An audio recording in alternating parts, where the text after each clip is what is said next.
Hello and welcome to the Sensibly Speaking podcast. This is Chris Shelton, the critical thinker at large, coming at you for show number 123. And this show, of course, is brought to you on iTunes, Google Play, Stitcher, as well as with video here on YouTube. All right. So this week I have probably one of the most interesting guests I think I've ever had on my show. I've been looking forward to this interview for a very long time. I have, as anybody who has watched my channel for any length of time knows, I have interviewed a number of people who were previously involved in destructive cults or high control groups or, whatever, however you want to describe the situations that they were involved in, where they were followers of a leader of some kind, whether that leader was Joseph Smith or whether it was Bill Gothard or L. Ron Hubbard or whoever. And I have talked at length about the abusive relationship that is a destructive cult, whether it's a small group or large group or whatever. And we've talked about the dynamics of this and how people get involved in it and why smart people fall for stupid things. But this week, we're going to be talking to Jessica Schab, and she was herself a spiritual leader, not follower. And she actually, and we were going to find out exactly how this happened, because I'm a little curious myself. I have not done a lot of pre-interview with Jessica on this. We're just kind of diving right into it. But she kind of realized somehow that what she was doing as a spiritual new age guru or leader was itself, the analogy she made was, imagine one day waking up and finding out that you're a drug dealer. And then suddenly maybe thinking, gee, maybe this isn't such a good idea. Right? And maybe what I've been doing isn't really the smartest thing to do, and maybe it's not in the best interest of the people who are following me to continue giving them this message. And she changed. And she is now an advocate for critical thinking and skepticism and reason. And so I, like I said, have been wanting to talk to her for a while. So, Jessica, welcome to my show. Hi, thank you for having me. Absolutely. Thanks for being on. Okay, so let's just dive right into this. So first off, you're obviously not some old, wizened, spiritually enlightened Indian guru who sat on a mountain for 70 years and then came down to tell us all about it. You're a young woman and you are European, is that right? I'm from Canada. Oh, Canada. Originally. Okay. Yeah, but I'm living in Europe. There we go. Okay, yeah, because you're in Portugal now. Yeah, and my background is Polish and Swedish, so. Got it. All right. So let's just get into this. How did you become a spiritual guru? How big was your following at its peak? How did this whole thing happen for you? Okay, so first I started off, I was raised in a sort of a cult, actually. It was a combination between Christianity, Jewish, and Jehovah's Witness.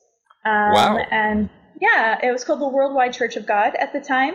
And it was still so strange because we went to church on a Saturday instead of a Sunday. We went to church at a high school in the theater area because it didn't have its own. And we weren't allowed to eat seafood or things like this. And it was strict. You weren't allowed to talk to people unless they were within the church and stuff like this. So. Oh, you could not talk to outsiders? Well, it was frowned upon, and so it was quite controlling in that way. So, but at the same time, it created this idea of morals. That you're a good person, and so you get rewarded if you're able to do well with the Bible studies, right? And punished if you don't do well, or if you make some kind of ruckus in church. Right. So it was like this, and then one day my dad decided to leave the church, and it was for quite a strange reason, actually. He started to hear voices. It's some sort of beings, angels, saying, what are you doing here? They're just saying the same thing. You should just leave. And he did, and basically we lost our friends and everything overnight. It's just like, only if you believe what I believe do we like you. It was very shocking to see how fickle these people were. And I was quite upset about this because I wanted some sort of fellowship. And so I was looking at other churches, and they didn't feel right. And so I started to look at other faiths, and just tried to study them all, of course, in a very superficial, rudimentary, they're all saying, love. And so it's all the same thing. So why choose, kind of a thing. How old were you at this time when your dad said, okay, we're out, and the whole disconnection happened? About 14. Okay. Yeah, age 14. Okay, so you were an inquisitive child, 14. You didn't just dive out. You looked for something else to dive into. Well, because those were all my friends, and also my family was poor and they were struggling, and so I knew that the community can help you with this. So I needed another community for my family, mainly. I was very protective of my family. I was very much feeling like I had to help, I had to save them, and this is very much a theme for later on. It just expanded from family to world. So the next thing that happened when I was 16, my sister died in a car accident, and I was quite judgmental. I was really sad to find out what an amazing person she was, and I really didn't get to know her because she liked to drink and party, and I had this conditioning that these kind of people are bad and you should stay away from them. And so hearing about what kind of person she was at the funeral was like devastating to miss out on this. But also, shortly after she died, very quickly after, my dad ended up having a stroke. And I think he actually had some sort of stroke before, maybe like a transient stroke, why he was claiming to speak to suddenly angels or things like this. So then he started to say he was speaking to my sister and she wasn't really dead. Then he was also speaking to aliens, and they were our soul family, and that my sister died so that there could be a bridge between the work that our family has to do. And this kind of bizarre things. And I think he was just trying to help in the way that he thought was comforting. Then he started to talk to me about my mission, and he said that these beings that are talking with him want to talk with me, and that I have very important work to do, and that I'm special, and that I'm chosen. In the spiritual movement, they have the crystal child, the indigo child, a lot of pressure on their children that they're to be conscious or to change the world for the big shift. So suddenly I had this kind of pressure, and I didn't have much confidence at the time. I was actually quite a shy kid. And I was quite upset with my dad for talking about these things because first of all, I wanted a normal life and a normal dad. And also I needed him to be able to work and help support the family, not talk to these beings and have all these whimsy ideas. So actually I was very much a skeptic and adamant about this in the beginning. Okay. Yeah. So first you're like, yeah, no way. I don't want to hear about this. This is nuts. Exactly. Okay. And I really fought it. And I just really didn't like it. It just seemed like, you're out to lunch, this is not what I need right now. But as you know, in time, even if a person goes to church, for example, and they're not a believer and they just keep going, and then maybe they think, I'm going to pretend that I'm one of them. And then after a while, it starts to, sink in more and more. This happens a lot with actors too. They play a role. After a while, it's very difficult to shake the role. And so that's what happened.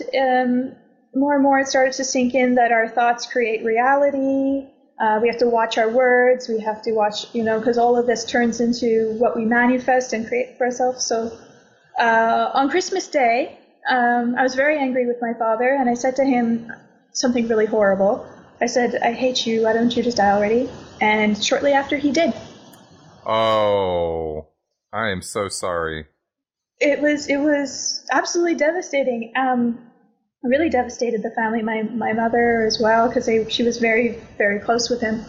He was the love of her life. And because I had these beliefs that my thoughts create reality, and I'm this powerful being that killed my dad. Oh, wow. And when he died, I realized how much I really care for him, and what was he really doing that was so bad? He was trying to help me. He was trying to give me some purpose. So the only way I felt I could be close to him and make it up to him was to be able to take on his mission, take on his message so he didn't, die in vain, and that maybe there are other people who are getting similar messages.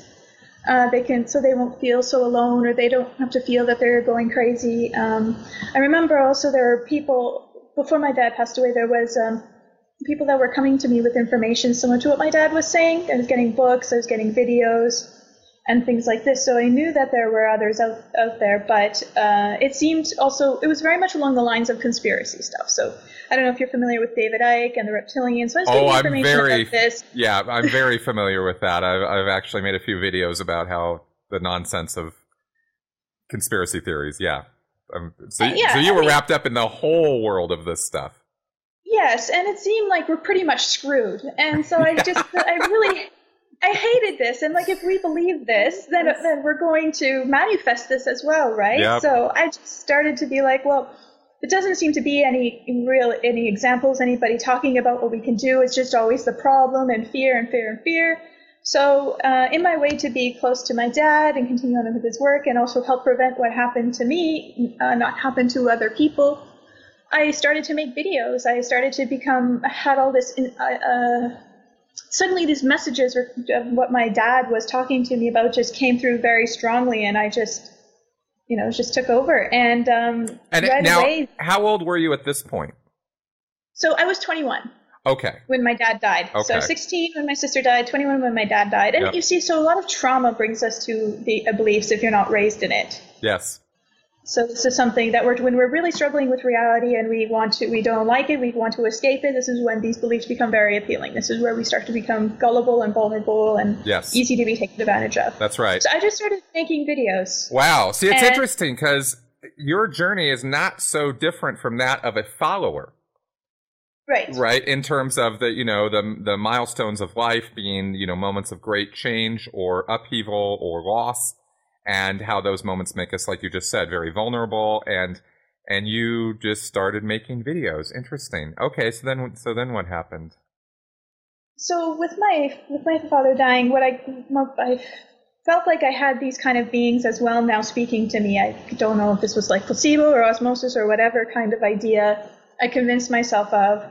I never actually heard voices, but I just felt like I had stuff downloaded to me. So what I got regarding my dad's death was that I had a contract with him that I would help him pass away, like when the time came, because it would be too difficult for him. So even though I said this harsh thing, on the soul level, it was something like, "It's okay, Dad, you can go now, we'll be fine." And this is kind of stories we tell ourselves to be able to manage reality again. And so I shared this honestly to the world, what I said. And I think people were really inspired by that, or just this kind of honesty or bluntness that I had, because most people wouldn't want to talk about that or share that they said something like this. I had a tremendous amount of guilt, and that was the only way I could, deal with it, was kind of use YouTube at the time as my confession booth to the world. And many people really felt very connected to it, and people were very drawn to what I was saying, and people were trying to convince me that I actually really was, what my dad was saying I was. And then people were expecting me to heal them, and I thought, well, I'll just try, and they're suddenly better. So, wow, you really do have abilities too. It's placebo. If people believe in you or see there's something special in you, it's really scary how quickly I have no doubt about that. But and the power of that is frankly amazing. What people can experience through, because they simply want to or believe that they are, better or stronger or whatever. I find it an endlessly fascinating subject, the placebo effect and the nocebo and how that whole thing works. So, but I'm interrupting you. Carry on. That's okay. No, it's of course it's a quick fix, so it's a temporary fix. And I mean, when a person thinks they're healed by you, of course it's harder for you to question if what you're doing is actually right, is actually helping, because it looks to be helping. Everybody's telling you you're helping. Right. I just kept getting more and more support and approval, and we were still very tight financially at the time, and my mother was quite sick with migraines, and I just didn't like this idea of charging money for what I did, because people wanted me to have them pay me for my healing services. And now, were they coming to you in person yet at this point, or was it just in person? Yes. Okay. And also, because wherever I went, people, I couldn't help but talk about these things and talk about what people are saying I can do. Oh, let me try. Oh, wow, you really, so like this, and virtually as well too. So okay. So you're now being positioned as a spiritual healer. Yeah, exactly. Okay. And so people are wanting me to charge, but I don't want to charge because, I'm frustrated with all the times nobody would help my mother because we didn't have any money. I didn't like this idea that we're sending out to the universe. Only if you're wealthy do you deserve to be healthy. So I tried to resist this, but people insisted I put up a PayPal button. And so next thing I know, they're saying, can you do sessions with me? So they were donating to me. And another video I did, someone was like, I really feel like you need to come to Australia. I'll pay for everything, just come to this Nexus conference, which was a spiritual conference. And it was the first time I was really immersed by people who were all thinking about these things. Because at this time, it wasn't very mainstream like it is now. No sooner do I get out, it's spreading like wildfire. It's everywhere. Really? Yeah, and before it was quite underground and taboo, and there was always this nervousness to talk about the reptilians and the conspiracies and what's going on. Oh, God, really? I was hoping that stuff was kind of going away. It's getting stronger? Unfortunately, yes. Oh, God. Yeah. Oh, that's horrible. Okay, yeah, because there's a whole thing over here in the States about flat earthers. And for the longest time, I was like, you got to be kidding me. The flat earthers are like the lowest hanging fruit in the critical thinking world. I mean, you want to take somebody down, go take down a flat earther. It's the easiest thing in the world to do, right? I mean, come on. And I was just like, yeah, no way am I touching that. And I had guys writing me and emailing me and you have got to do this. It's growing. It's becoming worse. And I'm like, no way. You're crazy.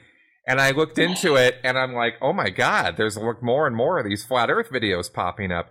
And millions. Very well done. Yeah, and I went down to Fort Collins here in Colorado. I went to a flat Earther meeting of real people who really believe this stuff. And it wasn't anywhere near as large as I, had been led to believe it was going to be. There were only about 10 people in the room. But they were hardcore believers, and I just sat and watched and listened, and I didn't interfere, and I didn't get into trying to make them wrong or argue with them. I just wanted to see how did they talk to each other? What did they say?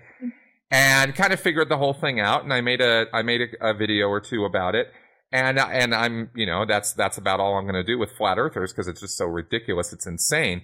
But, the idea that that's growing and the David Icke stuff is growing. I mean, Alex Jones is a problem here in the States, but most people look at it and just go, come on, that guy is nuts. And I had my own time of believing Alex Jones back when I was in Scientology. But that's, so your experience is that this is a blossoming thing. Definitely. Oh, absolutely.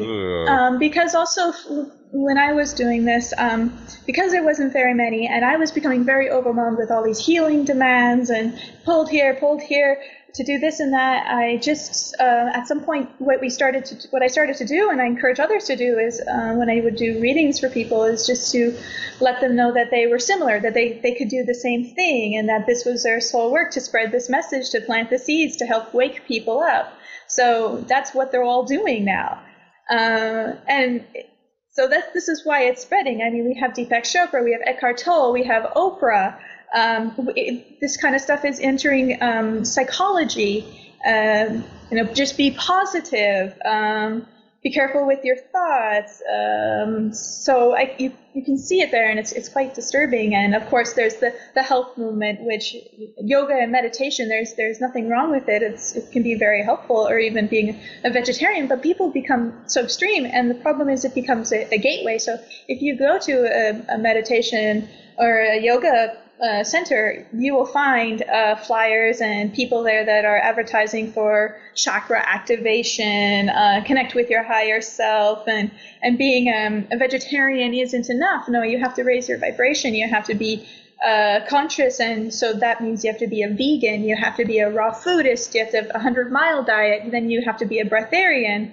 So it gets so extreme, and everything is this idea of conscious, even just the conscious time to poo, 7 a.m. That's you. So any other time you're not conscious. It's just, it becomes very militant and like a religion, and it's it's too much. And then you're pushing it on your kid. You're expecting your kids to have a cleanse all the time and to meditate, and so this isn't good. This isn't healthy. No. But with the flat earthers, I mean, there's millions and millions of followers and hits on YouTube about it. I do think it was maybe some kind of an experiment because I remember at one point I found that you could tell people anything. You can make something up. The more crazier, the better. And people will, and then you can say later on in YouTube that I made it up, and they'll be like, no, I know you actually are channeling something, and you have the truth, and this is the truth. They will refuse to accept it. So even if you give them proof that the earth is not flat, or telling them just to take a weather balloon and with a camera they could clearly see the curvature, they will reject this. They will pretend like they never heard it because they don't want to see it. That's right. But in my time, back in my day, it was all about the earth was hollow. And this was the videos and the things my dad was talking to me about. Oh, you were a hollow earther. I was a hollow earther, Okay. Very much so. I have all kinds of really wacky videos about the hollow earth, I think. Wow. Yeah, my brother just pointed that out to me, that's a thing, and he was asking me about it and showing me some video about Admiral Byrd, and I was just like, dude, you got to stop right now. Like now. This has to stop now. Do not get into this. And I think I convinced him, but it was some work, you know. Wow. But people think the more people believe in something, the more that it's true. If a flat Earth video has many millions of hits, then it must be true. Right. And it's not necessarily. Lots of people believe a lot of stupid stuff. It doesn't mean it's true. Nope. And even if some things are true, should we make it such an authority within us that to the point that we are too afraid to question outside of it, that we identify with it, we personalize it, and so to think outside of it is very, very difficult, or we feel that people who don't think or agree with this is the enemy. So we have to be careful with this too. Yep. That's exactly. It's a pattern. You can almost predict it. I mean, you can lay it all out as to how the beliefs, start with a seed, grow, germinate, right, spread, and the behavior that's going to follow, the extremist behavior that follows from that. It's almost like clockwork for some people. Even in beautiful, positive beliefs, like spirituality, I like to call it spiritual New Age, because a lot of people have a different idea what spirituality is and a different idea what New Age is. But again, like I said, they're a gateway and they intertwine very easily. Yeah. So like I said, yoga, meditation can be considered spiritual, but then activate your DNA or your pineal gland, then it's like channel your alien guides and all this stuff, which is what I was all about. I was all about this because I thought that if all we have to do is believe it and then it becomes a reality, then it makes life so much more exciting, right? Right. Well, plus you have a hidden out there, you have a hidden knowledge, which gives you a status. You get a status from that. I'm curious. I got to ask. I mean, in all this time that you're doing this, I mean, you reluctantly put up a PayPal button. Okay, yeah, but you did, and you have money coming in, and you have all this support, and you're getting a ton of, peer. I guess what you would consider in the spiritual world peer review. Because you're getting, all this positive reinforcement of what you're putting out, right? So it's and this is actually, I'm really glad that we're talking about this, because I have talked extensively about what happens at the follower end, right? And how, we need to be better people, and we need to be smarter people and more critical thinkers, so that we don't fall for what some spiritual guru who doesn't really know what they're talking about is feeding us. And yet, it is, a two-sided relationship. I don't want to use the word codependent because it's a loaded word, but it is a kind of codependent relationship because the leader needs the followers. That's correct. The leader is nothing without the followers. They can't be a leader then. And so it is definitely, I have to agree with you that it is codependent. Yeah. I felt at some point I was a slave to my followers because I had to tell them what they wanted to hear, how they wanted to hear it. This is what they were expecting of me. Right. I had to constantly make videos. If I didn't, what's wrong? Why don't you make videos? I can't function without your videos. Yep. Yeah, so suddenly it was like this, and I'm like, okay, well, this is my mission, so I have to try to give more and more to them, and at the same time, it's never enough. Right. But what else do you have? What else do you have? So this is why we have this idea of levels, and you have to even more advance. It feels like a reality show. So you think you're spiritual, so you think you're conscious. So whoever has the most... Right. That's exactly right. And that's so funny, because in Scientology, which is the one I'm most familiar with. I mean, I've familiarized myself with some other things too, but there are levels. And that took Hubbard 15 years to develop, all through Go ahead. It's very convenient. It's very clever because it's never ending. It's a great way to keep people trapped because again, never good enough. So same for Christianity, never good enough for God. I need to do more service for God. I need to spread the gospel more. What else can I do? Oh crap, God heard me thinking about something that could be an unpure thought. So it's a perfect mind trap. And the thing that I'm sure Elron did was pretended that he had it all together, that he reached these levels. Mm-hmm. And so the more you talk about these kind of things and the more you learn about the levels, the more people see you in a certain way. So they assume also that you have it all together as well. And of course, when you make videos, you're not showing them crying or when you're struggling, you're showing them in your best light trying to be positive. So people again think, yeah, exactly, that... bliss zombie is what I call it, which I don't think is worth it either to have like a lobotomy where thinking is suddenly not cool and you're just like in bliss 24/7, where so many people have these amazing experiences, high emotional experiences, what I call them, and they're lost to this. They want to recreate this experience in any way possible, so they'll pay whatever expensive workshop or healer or practitioner to kind of get there again. But we're not meant to live there 24/7. Right. It's like a dopamine rush. It is. Yeah, and they want it. It becomes they need their fix. It is, but it's also an act. So the spiritual leaders always, if they're not acting like they're together, then the followers have convinced themselves that they are together. So they'll only see them this way. And I had this this realization in my trailer.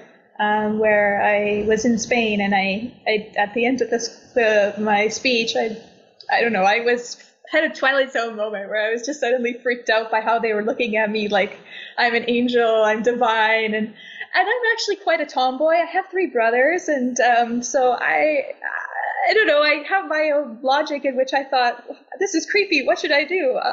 I know, I just did this big epic burp. It's in my documentary trailer. Oh yeah, that's right. I saw that. You have an animated version of that. Yeah, exactly. Yeah, so that really have it on video. That really happened? It said it was a true story. Yeah. Oh my God, I didn't get that.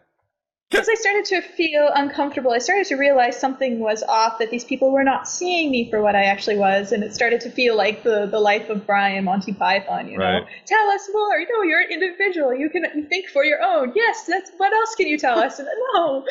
So it started to feel like this.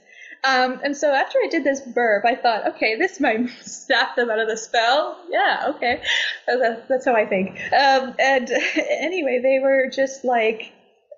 I think after that, I was coy because I did this for about, this burp was like 3 seconds long, very epic, arms out and everything, and I just point to my translator and I say it's him because I know it's ridiculous. They all saw me, do it, and so my translator's like, no, it was you, Jessica. And just when I was about to say, well, of course, the audience starts freaking out and going, how dare you accuse Jessica Mystic of such a thing? It was you pig, to the translator.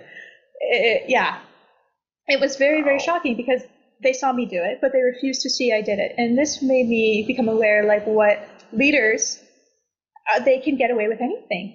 There's a documentary about Sai Baba, an Indian guru who supposedly could do all these miracles, make gold appear out of thin air, or gold eggs that come out of his mouth. Obviously, he'd drink water first with a cup that you can't see that's in the mouth, and ooh, here it is, wow.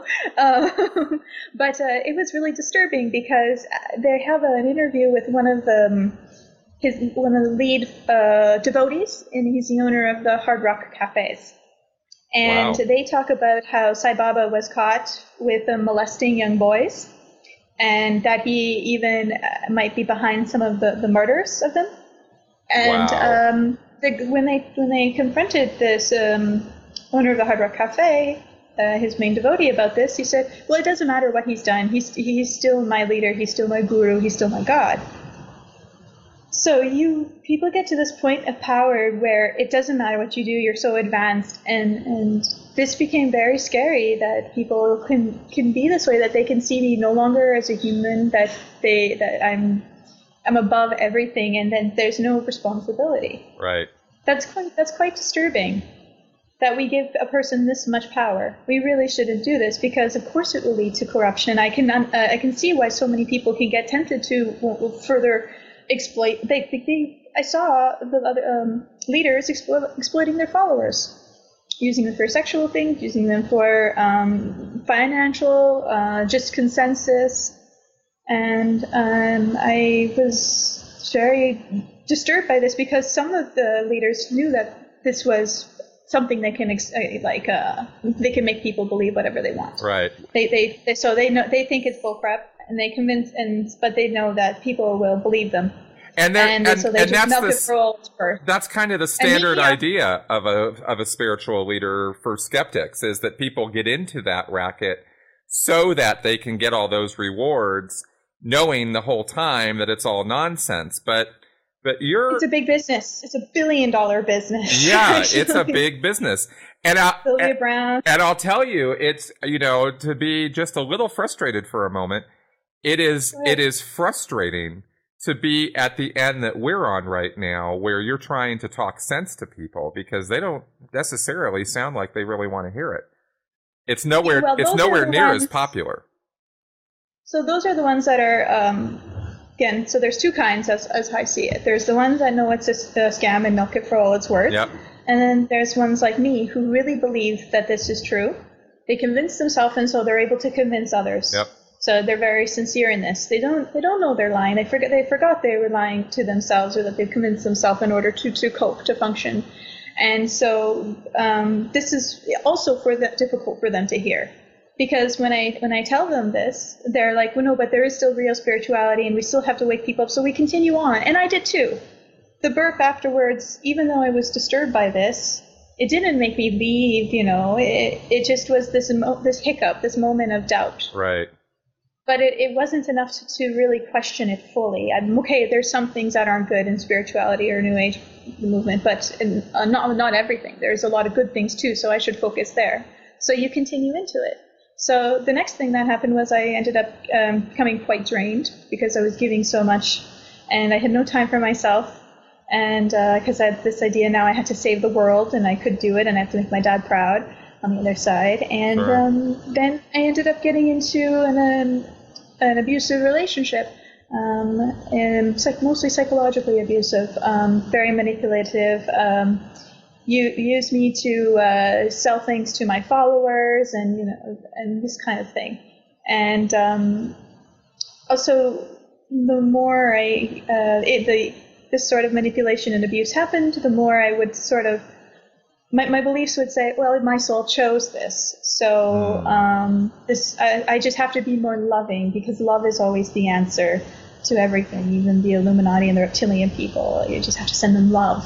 It makes sense, right? So logical. Sure. Of course, what it does is it allows them to get away with it, forgive, continue on, and so this is just amplifies, and it's worse. It becomes worse and worse, and so that's what happened. And I was really wondering, did I really choose this? I have a hard time believing that my soul could choose something like this. It's again, I wasn't able to fully question it, but I was wondering, why weren't my beliefs able to help me? My beliefs were supposed to be the answer, the solution to everything. Later on, I would to find out that if our beliefs are the problem, then no way could they ever be the solution. So for religious Christian, for example, if the problem is that they feel they're not good enough for God, no matter what they do to be good for God, again, like they're still stuck, that it makes the problem worse, whatever try to goodness they continue to do for God. And so I just felt like I had to get away. I had to try to understand why I got into this kind of a relationship. I also started to see that my followers were becoming more and more mentally unstable. I was getting stalkers. I was getting people becoming like very paranoid. The 2012 was coming, and a lot of people thought it was the end of the world. Okay. And I didn't necessarily think it'd be the end of the world, but I did think there would be some big shift, some big change of some kind. I would always say I was careful with dates, because some people are like, yes, something for sure is going to happen at this date, and of course nothing happens. But if you were to look at the Facebook at the end of 2011, you could see that people were really just acting like, wow, something's really happening. I feel the energy. I feel the shift. So they were trying to convince themselves. Right. I just said it was an end of an old way of living, being, thinking, and doing, that we'd somehow end up in another dimension or something like this, the fifth dimension. Sure, the fifth. Yeah, okay. Yeah. That's vague enough that it could mean literally anything. Yeah, exactly, right? Now, did you know at this point that you were sputtering vague generalities on purpose so as not to get locked into something, or was this just kind of going with the flow and it just kind of seemed like the right thing to do? Was there calculation to that, or was there, I'm just going with the flow here? Well, I think it would be I'm going with the flow, because I was very careful to get locked in generalities and dates and things like this. Yeah. I mean, even though I said, okay, we could maybe go to a fifth dimension, we just don't know. We don't know what will happen. Okay. But there's so much stuff out there that this is going to happen and that's going to happen, that it makes you nervous, right? Like, what if something actually does happen and I'm not prepared? So it was, yeah. But I'm mostly a go with the flow. We'll wait and we'll see. Okay. And at this point, you're still in the mindset that what you're saying is mostly true? Yeah. Yes. Okay. So you're still a believer in this whole thing. So what happens that you go, hey, wait a second, I'm sputtering bullshit here. This isn't the real deal. How did that change happen? When I wanted to end the relationship with my ex, I just decided that I was going to get as far away from him as possible. I got a plane ticket and I decided to go to Asia. And Australia. He was in Canada, so I'm like, as far away from him as possible. That's a distance, yeah. Yeah. And I thought I could meet up with other like minds out there, and I could try to set up spiritual workshops, because it was right before the 2012. Okay. And so I went to all these different places in Asia, and I tried to make these kind of videos about spiritual tourists kind of a thing, or conscious tourists. And then when I went to Bali, Indonesia, to set up a workshop, I ended up doing couch surfing, and I met a guy named Diego Fontanive, who is the founder of the EOF project. But at the time, the EOF project was very small. What's the EOF project? EOF project, not EOF. What is this? What is this project? Well, it's pretty much about, EOF stands for end of fear, but not the fear of irrational fear, like if a tiger is coming for you, you run, obviously. It's the existential fear that we have that creates a trap for us. Okay. So, for example, Scientology exists because of a lot of irrational fears. Yes. And we're not able to tell the difference between rational and irrational. Yes. So all beliefs need irrational fear in order to exist. Okay. And also this idea of irrational responsibility. I have to save the world. I have to spread my belief. It's really a battle of truth, a battle of beliefs. Every belief wants the whole world to believe what they believe in order for the shift or the greater good to happen, it seems. And if anybody who isn't believing what you believe is obviously the enemy or against you or doesn't get you or someone you have to try to convert. Okay.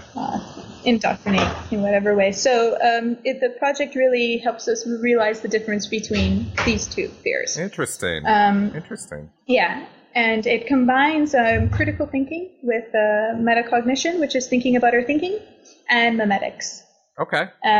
So virus thinking and antivirus, what we can do, because why is it that we go from Scientologists, I find they go from one belief to another, right? Sometimes from a Scientologist, they might go to being a Christian. Yeah, no, that happens. But it's very difficult when you've been into something for such a long time, and you're raised in it, who are you without that belief, right? So a lot of them, I've heard also sadly, ended up turning to drugs. I've seen or that. Just on medication because it's difficult to face the world and themselves, or to just admit that we've been wrong or fooled. It's quite painful.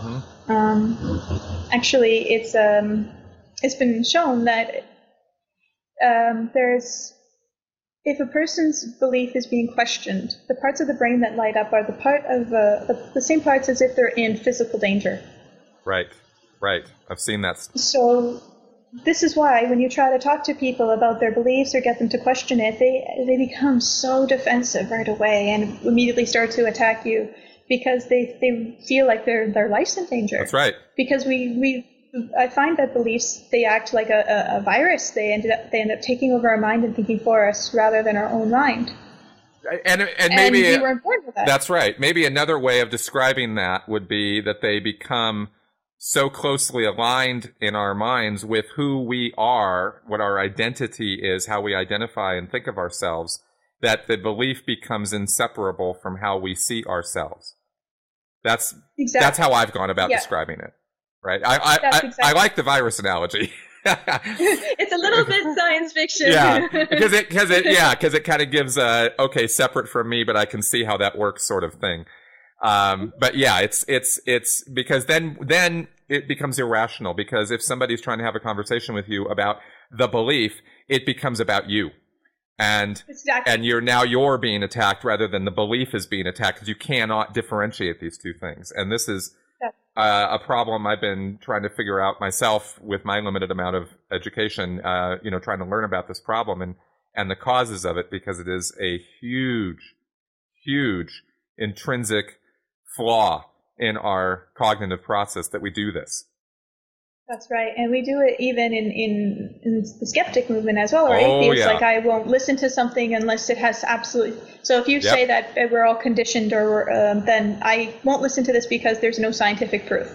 I'm sorry, there's some things that don't need scientific proof. It's just obvious, but we can be so rigid and militant about these things, and it's not healthy at all, because it closes us off. And we all have blind spots. We all have biases, and I don't understand why we're not all fascinated with them. I would like to know what they are. And so this is right. You talk about this, and people are like, yeah, whatever. Okay, Trump, go Trump. You're just like, come on. Yeah, not even that though. Like, we feel like we have no choice. It has to be Trump or Hillary. Then, how did you end up bringing yourselves down to only those two choices? Exactly. Exactly. And why do you think you have to have either? Like, you can refuse. No, we have to go. That's just how it is. And it was the same with what really baffled me with Brexit. Yeah. People didn't really look up how this would affect them until after. That's right. Until after it went through. They wanted to know how it affected them. That's right. This is very concerning, that we tend to make a mess of things in our life. We make the same mistakes over and over again, same pothole over and over again. And then we need some sort of help or support or counseling to cope. And then we go and do the same thing again. Yep. Exactly. So we need to really have some sort of prevention, some kind of understanding of what we're doing.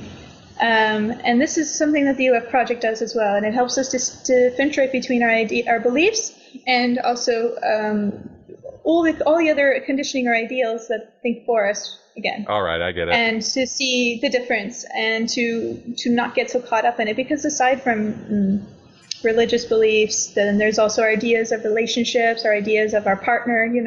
How can we have a relationship with a person if we have an idea of the person? We're not actually knowing the actual person, just our idea, our picture, what we want them to be, right? How we think a relationship should be. This creates a lot of problems as well. Right. I could not agree with you more on everything you just said there. Was it your exposure to the EOF project that got you thinking differently from what you were doing as a spiritual leader? Was that the tipping point for you? Well, yeah. When I met Diego, I was just doing couch surfing, like I said, and I thought he was actually. And what is? Did you say couch surfing? Couch surfing. Oh, You've couch. Not heard of couch. Tell me what you mean by that. It's just a website where people who travel can stay at other people's houses for free on their couch. Oh yeah, no, I've never heard of that. Okay, now I get it. What? It's great. Rather than staying at hotels or motels when you're traveling, you can stay at other people. You can look up their profile and that person's cool. We have that. They're also a skeptic, and I'm going to be in that area, and can I stay on your couch for a few days? It's really wonderful. Ah, okay. So anyway, I thought Diego was actually spiritual. I looked on his profile and I saw that he actually, his Facebook profile, because from his name, he used his full name, so I could see on Facebook that he had. First of all, he had something that looked like David Icke stuff, so I'm like, cool, he knows about the reptilian. And he had a video, the one that Project Camelot, which is what I did, what it ended up making me pretty much famous overnight.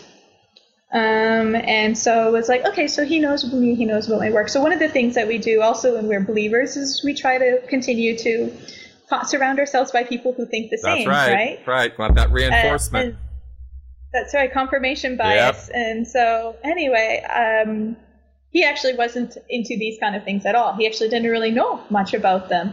But he was quite fascinated with some of the things I was talking about, and he just let me talk. And then he just started to ask these questions that were like, are you sure you're helping? And then I had to think about the people that were, Bali, Indonesia, for example, is a very spiritual place. A lot of people go there, thanks to the movie Eat, Pray, Love. There's a lot of women that dress up like Julia Roberts, get a bike, in hopes to get run over by the man of their dreams in their rice field. Right. They're Philippi. They really try to be just like her in hopes that they'll recreate the movie somehow. It's absolutely fascinating. There's all sorts of bizarre workshops there as well. And actually, there found out that a lot of people that did these spiritual workshops ended up in mental institutions. Wow.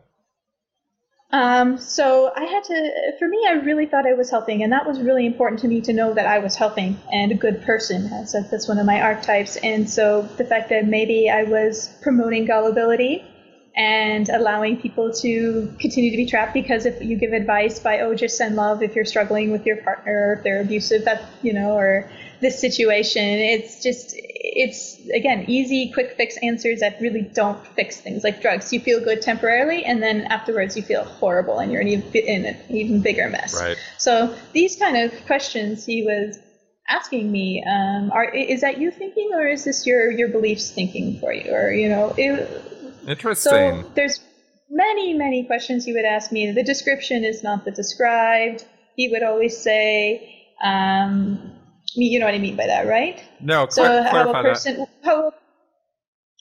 person describes something when they experience something doesn't mean it actually is that way. Oh, so yeah, of course.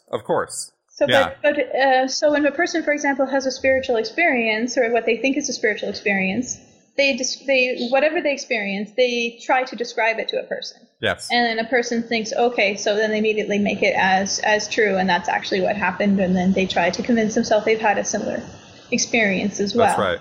Because they want it so bad, because that's what it means to be spiritual. That's right. And then the ones that can't do it get really frustrated that they're not able to successfully delude themselves. Exactly. Easier than others. The way I've talked about that is that you can have a subjective experience and you can interpret it 20 different ways, and any one of those 20 different ways might be the right one, or they might all be a total fantasy, but you can convince yourself that any one of those interpretations of your subjective experience has to be the answer for what happened to you.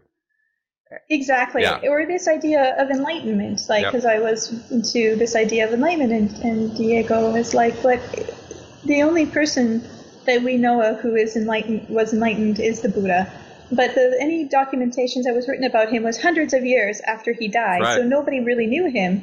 Therefore, it could be the Harry Potter of that time. It could be completely invented, and nobody can say otherwise. And he's like, is there anybody alive today that is enlightened? Or are they just following an idea? Or, I mean, these people who claim to be enlightened, they are a mess in one way or another. They're biased, they're playing a role again, trying to look like be what they think is enlightened, but really they're struggling with their mind, or monks who are enslaved by ritual and routine, and they're not able to live life. They're hiding in their routines and doing the same thing over and over again. They're not able to think critically. They're not able to question what they're doing. Right. They're not able to see that there's a lot of violence in their belief as well, and that they don't. So all these kind of, he just kept asking these questions, like I said, and after. I love the fact that this is how this happened. I really love that this is how this happened, is that you run across somebody who used Socratic method on you. Pretty much, yes. And then I thought that actually he was trying to tell me about fake spirituality and try to warn me of this, and that he was actually trying to help me understand real spirituality, because he had this kind of mystical aspect to him. So I started to think like, oh wow, maybe he's an advanced being from another. So embarrassing to go with the pattern again. Come on. Of course you did. I wish time travel was real, so I could travel back in time and shake myself and be like, come on, what the hell? Right. Jess. Anyway, he did this actually purposely because he didn't really know much about spirituality, like I said, or New Age. But the more he understood that this was my language, if you want to get through to somebody, you have to use language, right? You learn the language. Hopes to get them to realize how they scam themselves, how they convince themselves, how manipulate ourselves into believing things are true. And so that was very savvy on his part. So I decided to stay longer with him and work with myself on this, because I was also concerned about, having a relationship again, the way like I had with that ex. And I really didn't want to have because you hear about women who have abusive relationships, they go, again, like I said, the same thing over and over. So I just wanted to look these patterns. I wanted to understand if I was spreading things that weren't helping my followers, and I have a responsibility to tell them about this. So I started to make videos with Diego, and I thought my followers would understand and see what I saw very easily. No. Nope. They ended up turning on me. I was suddenly I was a traitor. I was a liar. I am shocked. I can't believe it. I was brainwashed. Diego is evil. He's also with the Illuminati. He's taking me away from my mission. And also, like, my father's disappointed in me now, people are saying, all these kind of things. You know very well, because this is what happens when you question. But I was just, like, concerned. I was really worried for my followers. I didn't want them to, fall into the same traps I fell in again, right? It was very sad, because they were my family, they were my friends, and suddenly they're not again. And like what happened when I told you the church or the cult I was involved in. Right. And they'll even shun the leader. Sorry? They'll even shun the leader. That is such a lesson to be learned. That is so fascinating. Well, if you don't, again, if they really rely on you telling them what they want to hear, and if you don't tell them that, then, or if you tell them just to question or to think, questioning and thinking is such a taboo thing, particularly in the spiritual movement, because it's all about feeling. Feeling Right. is more important than thinking. The heart is more superior, but the heart can lead you into a total mess as well. It's not that reliable. Our feelings are not reliable. Our memories are not reliable. They can be invented, distorted. So, but people want to cling to this. They want to continue to make this the authority for the decisions that they make, and it's really not healthy. Right. But we're so sure what we've experienced is true, and so interesting. So really, thinking to a lot of people is considered evil and uncomfortable. We've been taught our whole life that whenever we think or question, we're punished. Mm-hmm. We lose our friends. You know, in work, we deal with bosses that have the Dunning-Kruger effect. I don't know if you know what this means, but definitely talked about that. The confident idiot. You know, we're dealing with these bosses who we know are about to make a bad decision, and we try to tell them about that. Who are you to tell me this? I am the boss. I have the education. You know, and okay, you sit and watch them. You know, make the mess. Right. And yeah, you go ahead. You show me the master race here. Yeah, exactly. Right.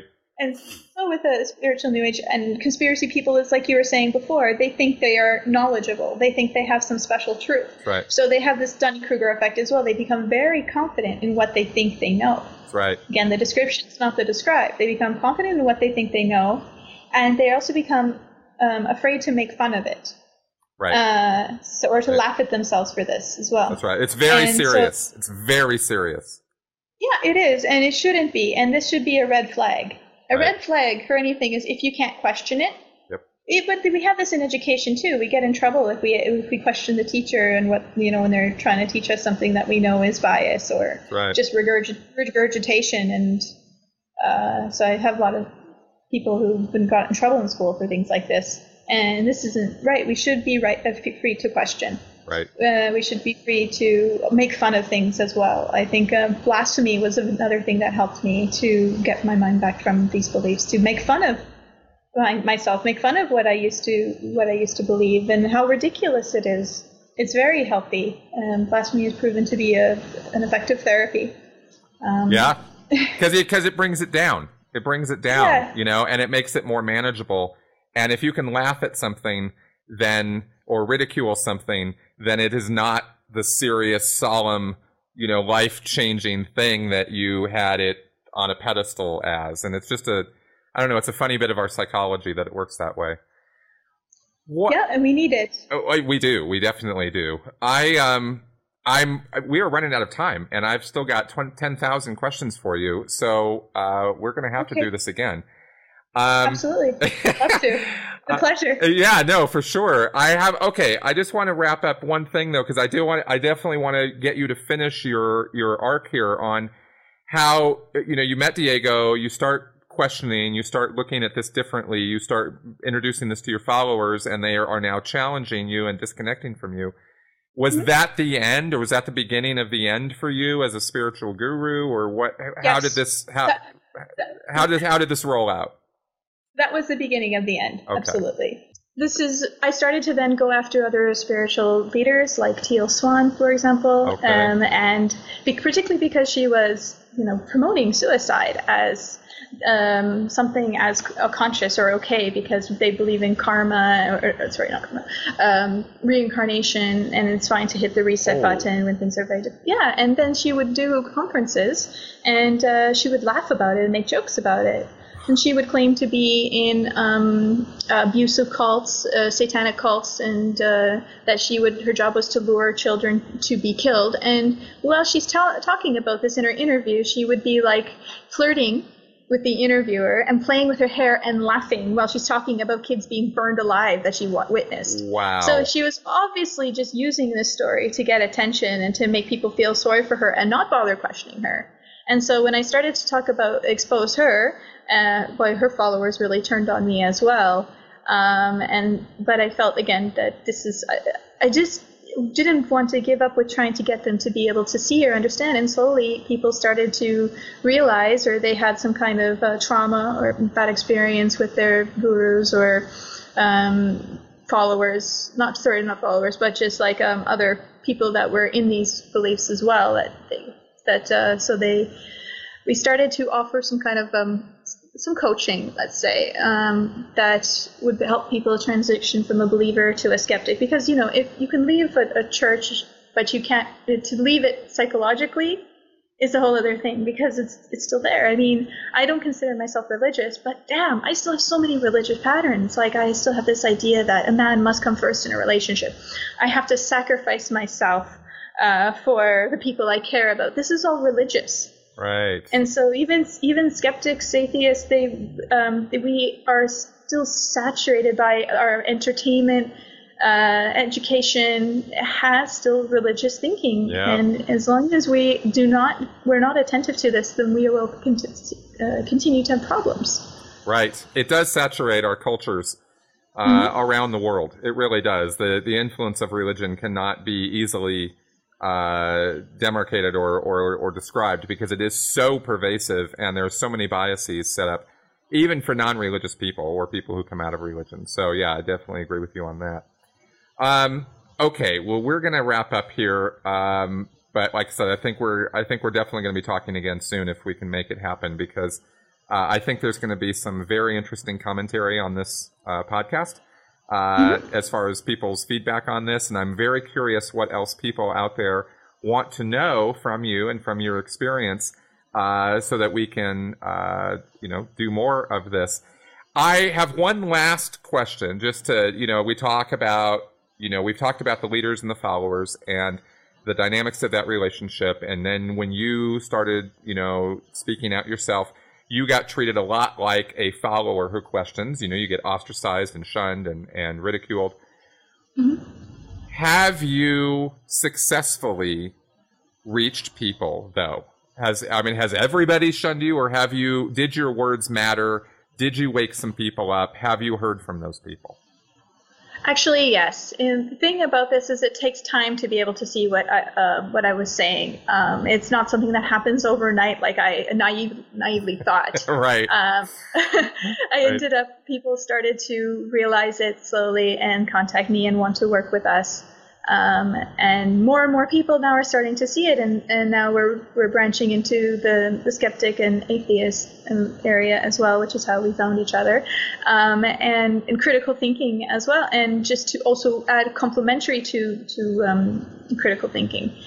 Sorry, I'm a little bit dyslexic sometimes, I say. Trying to complement critical thinking, because it's great, but there's a lot of areas that are still, like you were saying, that there's big biases here and there, and so even people who study critical thinking are still stuck in those biases. Right. And so we're now working on helping to improve that as well. Right. Well, where do people find you if they're curious about your journey, your videos, your work?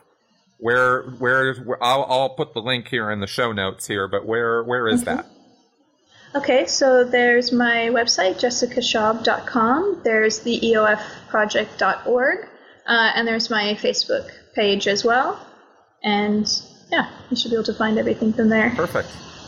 Okay, good. Okay. Well, I'm gonna recommend people check you out for all the reasons we have talked about in this show. You definitely have come through an interesting journey, from a different angle, and yet I hope people can see all the parallels to all the other people that I've interviewed who have experienced life in a destructive cult atmosphere, woken up, had to suffer through the consequences of that waking up, and are now leading a life that is more intellectually and emotionally honest, but is kind of harder in a lot of ways. Oh, yes, it is. It's like being sober for the first time in a long time. And like... Right. Dealing with the wake of the storm, the damage, and trying to repair it the best you can, and not letting yourself fall for these things, because it's so easy to go back to these patterns, these mindsets, and staying attentive to it. Yep, exactly. All right, Jessica. Well, thank you very much for giving me this bit of your life here, this bit of your time. Very welcome. Pleasure. Absolutely. Okay, folks, leave any questions or comments or feedback, good, bad, or sideways, in the comment section below or at sensiblyspeaking.com. I definitely want to hear from you on this one. I am overwhelmed with curiosity as to what you guys are going to have to say about this. All right. And I think this is probably going to be our New Year's weekend episode. So we'll be bringing in the new year here, because this will be posting a week from now when we're recording this thing. So, all right, folks, I will talk to you guys again soon, and have a great new year. And thank you again, Jessica. You're very welcome. All right, bye-bye.